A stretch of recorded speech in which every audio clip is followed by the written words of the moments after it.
안녕하세요. 오늘 북극 공간의 개념 정의에 대해서 우리 친구들하고 같이 이야기 나눌 배재대학교 김정훈 교수입니다. 만나서 반갑습니다.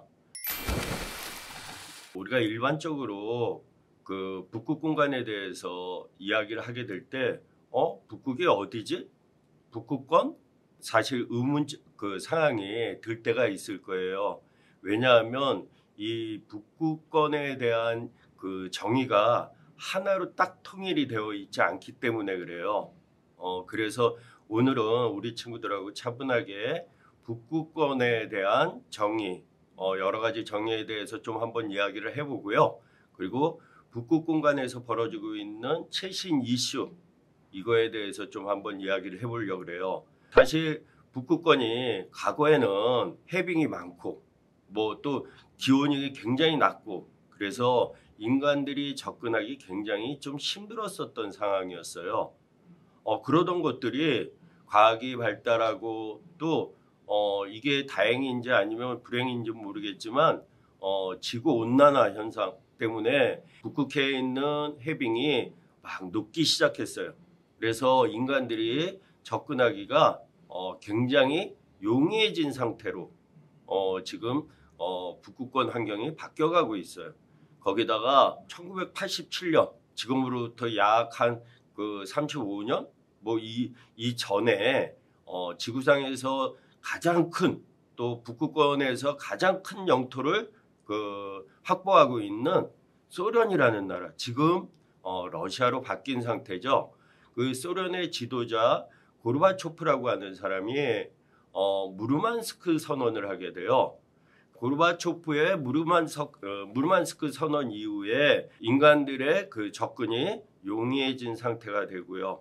그리고 공산주의하고 자본주의 이렇게 뭐 대립관계에 있었던 구도들이 사라지게 되면서 북극권에 대한 자원 개발 뭐 이러한 그 부분들이 활성화되어 가고 있는 상태의 부분이에요.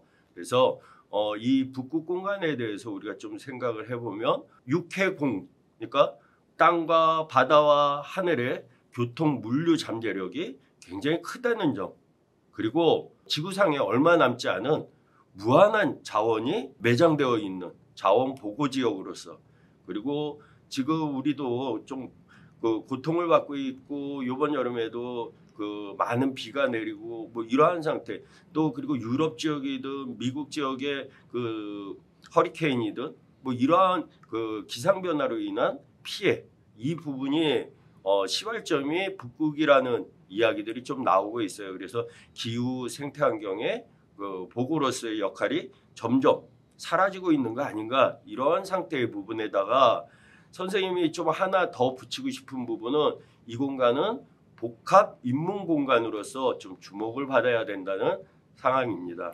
이런 상황에서 어쨌든 이 북극 공간이라고 하는 부분은 환경적으로 아주 민감하고 그리고 빠른 변화가 전개되고 있는 공간이라는 점에 대해서는 그 누구도 문제를 제기하지 못할 거예요.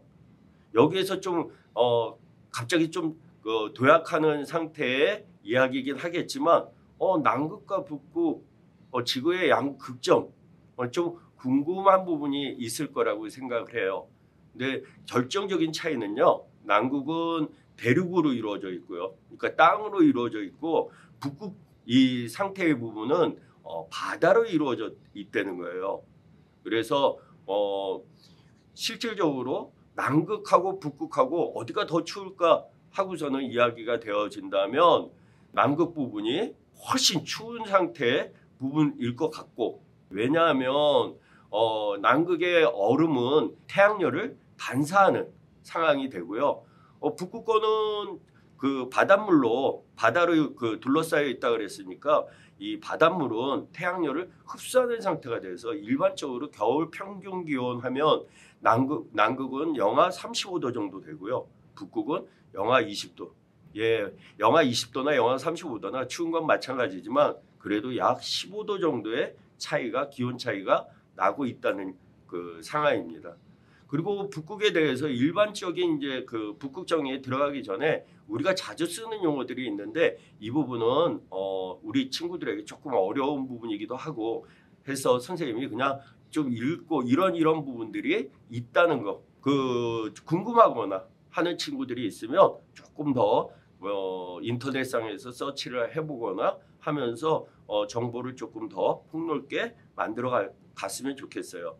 일반적으로 북극권을 우리가 얘기할 때 북방, 고북방, 고북극, 뭐 저북극 등 여러 용어를 사용하고 있어요. 이 용어 사용에 관련되어서 북극 이사회라고 하는 아틱컨실이라고 하는 기구가 생겼는데요. 이 기구는 북극해에 인접하고 있는 8개의 국가가 일반적으로 정회원으로 가입되어 있는 상태입니다. 그 북극 인접국이라고 하는 8개의 국가는 노르웨이, 덴마크, 러시아, 미국, 스웨덴, 그리고 아이슬란드와 캐나다, 핀란드 이런 국가들이 이 북극 이사회의 정회원으로 가입되어 있는 인접국 8개국입니다. 그 외에도 옵서버가 선정이 되어 있는데요. 13개국의 옵서버가 선정되어 있고 한국도 2013년에 이 옵서버에 가입을 했어요. 이 북극 이사회에서 추구하는 목적은 뭐냐면요. 지속 가능한 개발, 북극권에서 지속 가능한 개발, 그러니까 자연이든 또는 그 인간 문화든 소수민족들도 많이 살고 있거든요.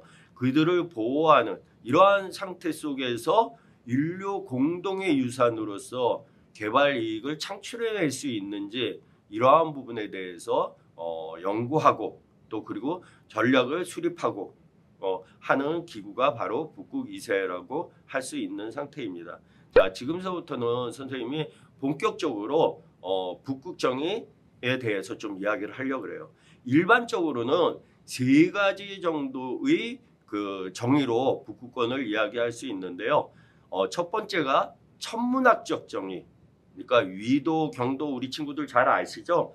예, 적도를 중심으로 해서 이 가로 방향으로 원을 그리면서 각도에 의해서 정해진 부분을 우리가 위도라고 하는데 그런 부분을 따져볼 때 북이 66도 33분 44초 그 이상이 되는 그리고 90도에 해당하는 북극점까지 이 공간을 북극권이라고 이야기를 해요. 천문학적 정의에서.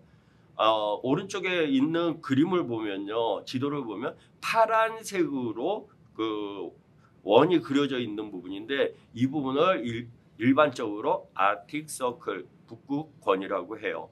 이 공간에서는 하지와 동지 이 부분에 있어서 흑약 또는 극약 뭐 이러한 상태니까 하지가 지나고 이제 동지가 이르게 되면 캄캄한 그 밤이 24시간 지속되는 거. 그리고 하지의 경우에는 가장 이제 햇볕이 길다 뭐 하는 이 상태의 부분에 와서는 백야라고 해서 밤에도 밤늦게도 새벽까지 그 환하게 태양빛이 비치는 이러한 상태의 그 부분이 존재하는 공간이기도 합니다.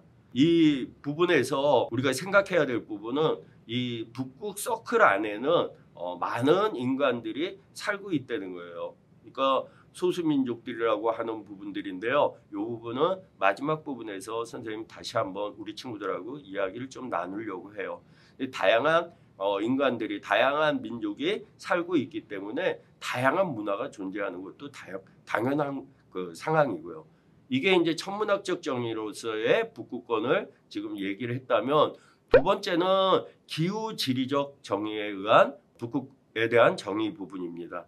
이 부분은 10도씨 등원선을 활용해서 해당 기준선보다 높은 북쪽 지역 이 부분을 북극권이라고 얘기하는데 10도씨 등원선의 기준은 가장 따뜻한 달 일반적으로는 여름에 해당하는 북반구에서는 7월 정도가 되는데요. 7월의 평균 기온이 10도씨 아래로 떨어지는 상태가 되면 이 부분을 기후지리적 정의에 의해서 북극권이라고 얘기하는데 지금 지도에 나와 있는 상태 검은 원이 북극 아틱 서클이라고 하는 북극권이에요. 그런데 기후 지리적 정의에 의하면 북극권이 어떻게 변화하게 되냐면 지금 빨간색으로 그려져 있는 것처럼 예, 바다가 있는 쪽은 조금 더 아래쪽으로 그리고 육지 있는 지역까지 이 지역까지 북극의 개념이 달라지게 돼요. 그렇기 때문에 여러 가지 좀 혼란한 상태의 부분이 그러니까 연구하시는 교수님들이든 학자들은 북극권 하면 이게 아틱 서클인가? 아니면은 기후 지리적 정의인가? 그리고 또 하나 지정 생태학적 정의라는 부분인데요. 이 말은 조금 어려울 수도 있겠지만 어떠한 식물들이 자랄 수 있는 지에 대한 기준이 되는 상태라고 할 수 있는 부분이에요. 일반적으로 적도 부분은 열대 지역이잖아요. 이 지역을 지나게 되면은 열대 지역에서는 밀림, 정글이 존재하고요. 지나게 되면 스텝지대라고 해서 초원지대가 생기게 되고 지역을 넘어가게 되면 타이가 지역이라고 해서 침엽수들이 잎이 뾰족뾰족한 뭐 전나무든 이러한 부분들이 자라는 지역이고요. 그 부분을 넘어서면 툰드라라고 하는 지역인데 여기는 키가 큰 관목들이는 이러한 부분들이 자라지를 못해요. 그리고 이끼들만이 자랄 수 있는 왜 추운 날씨 때문에요. 그리고 뭐 겨울이 길기 때문에 광합성 작용이든 뭐 식물이 해야 되는 그 활동들이 사실은 굉장히 제약된 공간이에요. 그래서 우리 친구들 아마 북극권에 대한 영상들이든 이렇게 보면 술록들, 그러니까 사슴 있죠. 사슴과에 속하는 술록들이 그 이리저리 몰려다니면서 그 이끼를 그 먹이로 삼고서는 이동하는 부분을 봤을 거예요. 이러한 부분들이 그러니까 일반적으로 술록들이 살 수 있는 공간이 툰드라 지역이라고 하고 이 툰드라 지역을 지정 생태학적 정의로 그러니까 수목이 생장할 수 있는 한계선으로 수목 한계선으로 정의할 때 북극이라고 할 수 있는 부분입니다. 자, 이렇게 세 가지 정의를 이야기를 했는데 이 부분들이 가장 많이 사용되는 북극권의 정의이기도 해요. 그리고 이 세 가지 정의 말고 진짜 중요한 부분은 인문 구분이라는 거예요. 왜 북극이 중요하냐면 인류가 공존하고 인류가 상생하고 이러한 측면에서 그러니까 인류의 그 생존 이 부분 때문에 사실은 북극이 중요한 부분일 거예요. 그래서 환경도 보존해야 된다. 또는 기후변화에 민감한 부분들 이러한 부분들을 우리가 좀 해결해야 된다 하는 부분이 다 인류의 생존하고서는 연관이 되어 있다면 이 북극권에 수많은 그 소수 민족들이 살고 있는 상태의 부분이에요.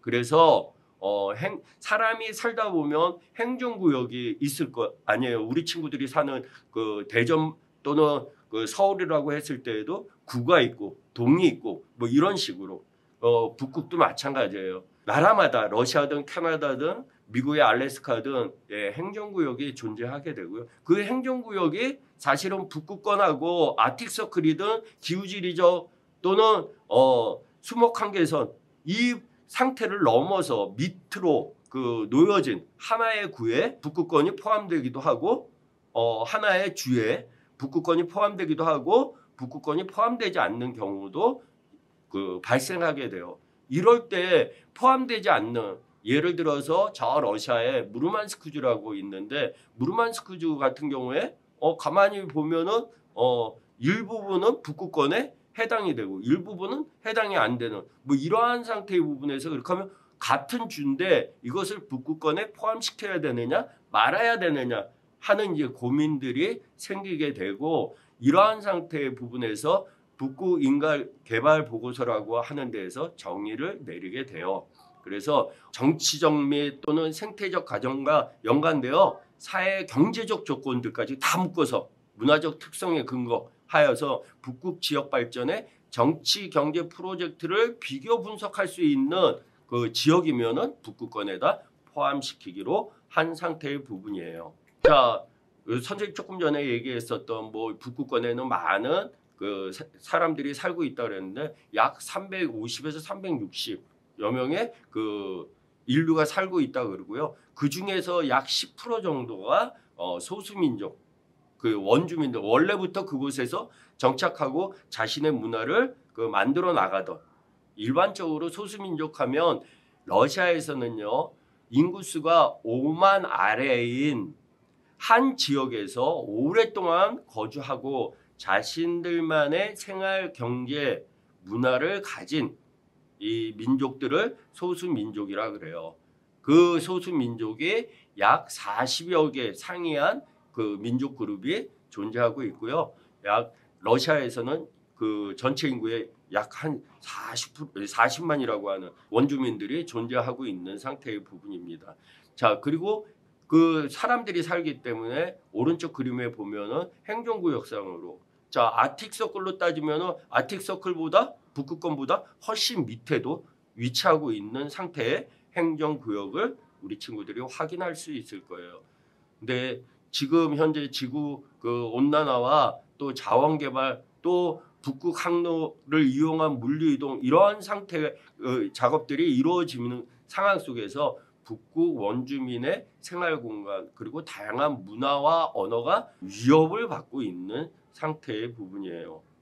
여기에서 우리가 조금 이제 고민해야 될 부분인데 북극 원주민의 문화를 왜 지켜야 되고 우리가 왜 보존해야 되고 이러한 부분에 대해서 좀 고민이 생길 거예요. 이 부분은 선생님이 이제 북극 공간의 최신 이슈라고 하는 이 부분에서 선생님이 좀 설명을 하도록 할게요. 지금 북극 공간을 둘러싸고서는 국제사회의 이해와 관심이 집중되고 있어요.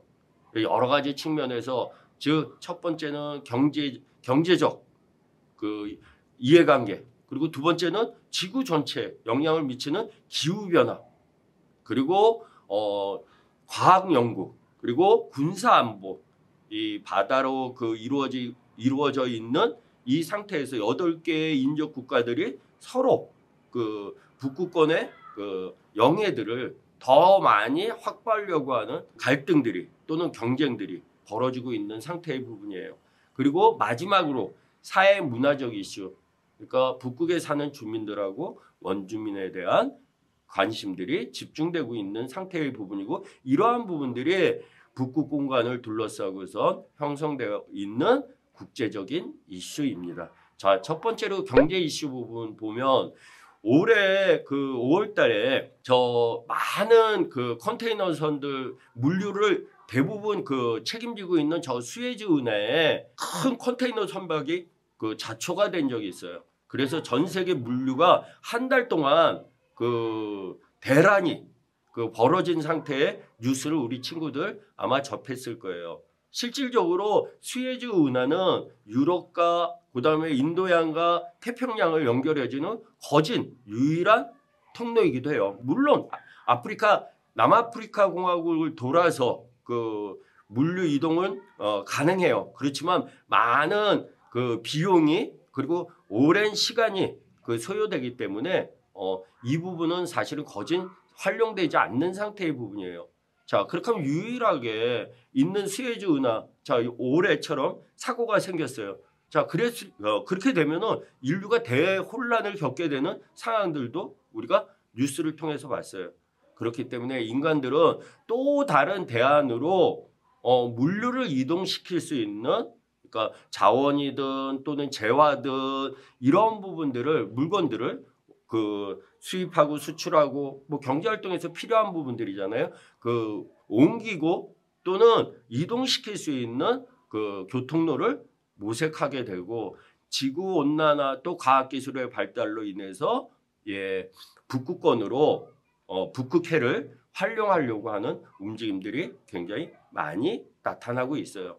또한 아까도 얘기했듯이 천연자원의 보고이기도 해요. 그래서 이 지구상 미발굴 천연가스의 약 30% 그리고 석유 미발굴 석유의 약 13%이 대부분이 북극해 수심 500m 이하의 근해상에 위치하고 있는 상태의 부분이에요. 이것을 개발하기 위해서 특히 러시아를 필두로 해서 많은 국가들이 열을 내고 있는 상태의 부분이에요. 그뿐만 아니라 한국 입장에서도 이 신북방 정책이라고 해서 구체적인 나인브릿지 전략을 좀 세워놨는데 그 여러 가지 이제 한국의 미래의 그 경제 성장 공간을 창출해내기 위해서 지금 여러 가지 국가적인 차원에서 전략들을 세우고 있는데 그 구체적인 전략 중에 하나가 그러니까 9개의 전략 중에 하나가 북극 항로를 통한 물류 이동이라고 하는 부분이에요.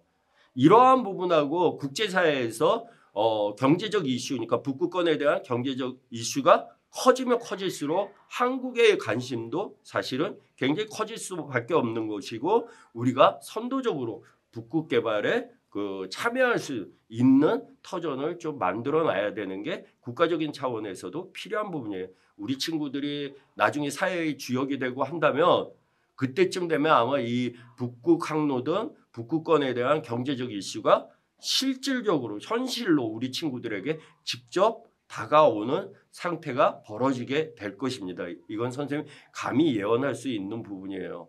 근데 북극 항로가 왜 좋냐 하면요. 선생님 지도에 그려놓은 것처럼 아까 수에즈 운하, 그러니까 남쪽에 파란 선하고 북쪽에 빨간 선이 있는데 그 북극 항로라고 하는 부분인데요. 이게 빨간 선이 우리나라에서 출발해서 블라디보스톡을 거쳐서 저 알래스카 베링해라 그러는데 베링해를 건너서 러시아 북극 해안을 따라서 암스테르담이든 네덜란드 지역까지 노트르담까지 그 물류를 이동하는 부분이에요. 파란색 줄하고 빨간색 줄하고 한번 비교해 보세요. 예, 거리가 굉장히 짧아요. 그러니까 운반하는 데 드는 에너지도 굉장히 적을 거예요.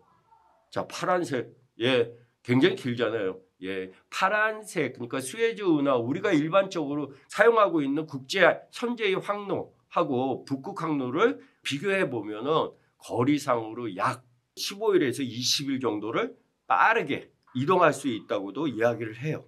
그러니까 그 그림 자료에 보면 북극 항로를 할 때 약 20일 소요가 되고 또 일반 항로를 사용하게 될 때는 약 40일 정도니까 20여일 차이가 나게 돼요. 근데 이게 사실은 쉽게 현실적으로 다가올 수 있느냐 하면 그렇지 않아요. 이 북극 항로 4개의 장애 부분이 아직까지 존재하는 상태의 부분인데 사실은 지금 현재에는 짧은 여름 기간 동안만 패빙이 되는 요 시기 동안만 북극 항로를 활용할 수 있어요. 일반적으로 3, 4개월 정도 돼요. 그리고 얕은 바닷길, 자 지금 북극 해안을 따라서 세빙선이든 큰 컨테이너선이든 또는 벌크선, 그러니까 가스나 석유를 싣고 다니는 큰 배들이 다니기에는 좀 수심이 얕아요. 예, 얼음이 덜 언 지역으로 이동하려다 보니까 육지 쪽으로 붙게 되고 그러다 보니까 육지 쪽으로 붙다 보니까 바다 수심이 얕고 이러한 부분들이 또 있어요. 그리고 자, 이 지역에 사실은 북극 항로 이 지역에 중간 항구들이든 사람들이 밀집해서 사는 항구들이 있어야 사실은 경제적인 효과를 창출해낼 수 있잖아요. 이쪽에서 개발한 석유 가스만 싣고서는 나오고 들어갈 때는 예, 빈배로 가니까 예, 경제적으로 효용성이 아직까지는 떨어지지 않냐 하는 부분이에요. 그리고 러시아 측에서 지금 현재 러시아 해안을 지나가기 위해서는 러시아 국기를 단 세빙선이든 뭐 이러한 것들이 파일럿, 그러니까 인도를 해서 에스코트해서 통과를 해야 된대요. 근데 이 비용이 사실은 만만치 않은 상태의 부분이에요. 그러니까 고가의 이용료 뭐 이러한 부분들이 사실은 지금 현재 북극 항로를 일상화해서 사용하기에는 조금 문제가 있는 부분이라고 할 수 있는 부분이에요. 자, 선생님이 이 북극 항로에 대한 부분들 좀 자료를 그림으로 만들어 놨으니까 한번 우리 친구들이 좀 확인을 해봤으면 좋겠어요. 자, 그리고 이 북극권에는 아까도 얘기했듯이 약 400만 인구가 살고 있다 그랬잖아요. 그래서 여러 가지 북극권에서 살 수 있는 공간들을 만들어내는 지금 첨단 시스템의 모듈이라고 하는 스노우플레이크라고 하는 영어 명칭으로 스노우플레이크라고 그러는데 눈꽃송이와 같은 모듈을 만들어서 그 안에서 생활도 하면서 관광도 할 수 있고 과학 연구도 할 수 있고 할 수 있는 공간을 러시아가 집중적으로 지금 만들려고 하고 있고요. 예, 첨단 과학 시설을 동원해서 거기에 한국이 적극적으로 지금 참여하고 있는 상태의 모습입니다. 그리고 기후변화 이슈, 이건 우리 친구들이 잘 알고 있을 거예요. 뭐 탄소 배출이든 인간의 그 개발 활동에 의해서 해빙 속도가 점점 빠르게 진행되고 있다는 거예요. 그래서 심지어는 2050년 정도 되면은 북극 공간에 그 해빙이 바다에 떠 있는 빙하가 존재하지 않을 거라는 얼음이 존재하지 않을 거라는 아주 그 위험스러운 상태의 그 예측도 있어요. 그 북극 공간에 얼음이 없게 되면 점점 더워지게 되고 이로 인해서 해빙이 녹으면서 수심이 올라가면서 물에 잠기는 지역도 생길 것이고 잦은 태풍도 생길 것이고 하는 부분이에요. 그래서 지구의 인류를 그 지키기 위해서 기후 변화에 대해서 좀 대처를 해야 되는데 이 과정에 있어서 북극이 매우 중요한 공간이라는 거예요. 또한 북극 동물 서식 및 인간 생활 환경 변화하는 그림에 보면 맨 위에 북극곰하고 또 대륙에 사는 그 붉은 곰인데요. 이 부분들이 붉은 곰들이 그 점차적으로 북극으로 올라오면서 중간에 있는 피질리 곰이라고 하는 잡종의 곰이 나타나는 그러니까 생태계가 교란이 되는 그리고 밑에 보면은 오른쪽에 있는 하얀 여우가 사실 북극 여우고 그다음에 대륙에 사는 붉은 여우 이러한 부분들이 사실은 붉은 여우가 북극 쪽으로 올라오면서 이 북극 여우 그 서식지를 그 빼앗아 나가는 뭐 이러한 상태의 부분들이 북극에서 벌어지고 있어요. 자, 그리고 과학 연구 이슈, 자, 북극에서 해야 되는 여러 가지 상황들이 사실 기후 또는 그 해빙 뭐 이런 것 때문에 어려웠었던 상태의 부분인데 인류 공동, 그러니까 협력해서 북극권을 그 연구를 하고 그리고 과학 활동을 진행하기 위한 노력들이 펼쳐지고 있어요. 우리나라도 이 과정에 적극적으로 참여하기 위해서 세빙선 이미 아라온 1호가 만들어진 상태고요. 올해 국회에서 아라온 2호라고 하는 세빙선을 그 건조하기 위한 예비 예산 그 타당성 조사가 있었는데 그걸 통과했어요. 그러니까 조만간 아라온 2호 그러니까 세빙선을 두 척을 가진 그 과학 대국으로서의 한국의 모습이 국제사회에서 인정받을 수 있는 시기가 올 것이라고 생각을 해요. 그리고 자 해빙이든 여러 가지 기후 뭐 활동 때문에 기후 악조건 때문에 드론을 활용해서 해류든 또는 해상 오염이든 이런 것들을 그 측정하려고 하는 그러니까 북극 공간에서 다양한 상태의 과학 발전 뭐 이러한 또는 과학 연구의 시도 이러한 부분들이 이루어지고 있다는 거예요. 자, 북극에 대한 관심이 커지면서 북극에 대한 각 국가들이 그 진출하려고 하는 그 경쟁이 가속되면서 북극 지역에서 신냉전 시대가 도래하는 거 아니냐 하는 얘기들이 나와요. 러시아와 중국이 북극 공간에서 군사 그 훈련도 같이 하게 되고 이러한 상태가 되면 미국이든 또는 러시아하고 붙어 있는 덴마크, 노르웨이 이런 국가에서도 또 그리고 캐나다 지역에서도 이 군사적인 상태의 운동에 대해서 움직임에 대해서 예의주시하지 않을 수 없게 되고 이게 자칫 잘못하면 신냉전의 그 공간으로서 북극 공간이 자리 잡게 되는 거 아닌가 하는 그 이야기들이 있어요. 그 구체적인 군사적인 활동에 대해서는 선생님이 이렇게 좀 자료를 올려놨고요. 아까 선생님이 문제 제기를 하길 왜 소수민족을 지켜야 되고 소수민족 문화를 보존해야 되느냐 하는 부분을 얘기했는데 자 만약에요 나비가 예를 들어서 나비가 한 가지 종류로 이루어져 있다면 재난이나 또는 그 바이러스가 침입했을 때 하나의 바이러스에 의해서 나비는 멸종하고 말 거예요. 근데 다양한 종류의 나비가 있기 때문에 바이러스들이 침투했을 때 유전자가 다른 그 종의 나비들은 살아남을 수가 있는 거예요. 인간도 마찬가지예요. 여러 문화들이 존재해야만 위기 상황에서 우리가 활용할 수 있는 부분들이 생긴다는 거예요. 현재 인류는 북극의 지속 가능한 개발, 그러니까 인류 문화뿐만 아니라 자연환경, 북극 환경 이러한 부분들을 보존하는 과정에서 또는 있는 그대로 놔둔 상태에서 개발이 가능한지에 대해서 고민을 하게 돼요. 지속 가능한 개발이 북극 공간에서 이루어질 수 있는지에 대한 국제적인 관심이 쏠리고 있는 상태의 부분입니다. 선생님이 마지막 그림 하나, 세이클로바하고 네이클로바가 있는데 세이클로바는 행복을 이야기를 해요. 그리고 네이클로바는 행운을 의미하는 꽃말을 가지고 있어요. 근데 일반적으로 네이클로바는 굉장히 적고요. 세이클로바 사이에서 네이클로바가 드물게 나타나요. 그래서 행운이라고 하고 이 행운은 일시적이고 행복은 클로바, 세이클로바처럼 주변에 놓여져 있는 상태의 부분이에요. 우리가 네이클로바를 찾기 위해서 세이클로바를 밟고 있지 않는지, 그러니까 행복을 밟아가면서 행운을 찾아 나가는 건 아닌지, 북극 공간에 대한 접근도 한번 이러한 상태에서 고민해봐야 되지 않을까 싶어요. 자, 북극 공간은 인류 공동의 자산, 그리고 우리 친구와 선생님이 같이 지켜나가야 되는 중요한 공간이라는 부분, 오늘 북극 정의를 통해서 한번 정리를 해봤습니다. 우리 친구들 수고들 많았어요. 다음에 다시 만날 수 있는 기회가 있었으면 좋겠어요. 항상 건강하고 밝고 씩씩한 모습 유지하기를 바랍니다. 우리 친구들하고 영상으로 만나는 모든 친구들 선생님 마음속으로 응원합니다. 파이팅! 감사합니다.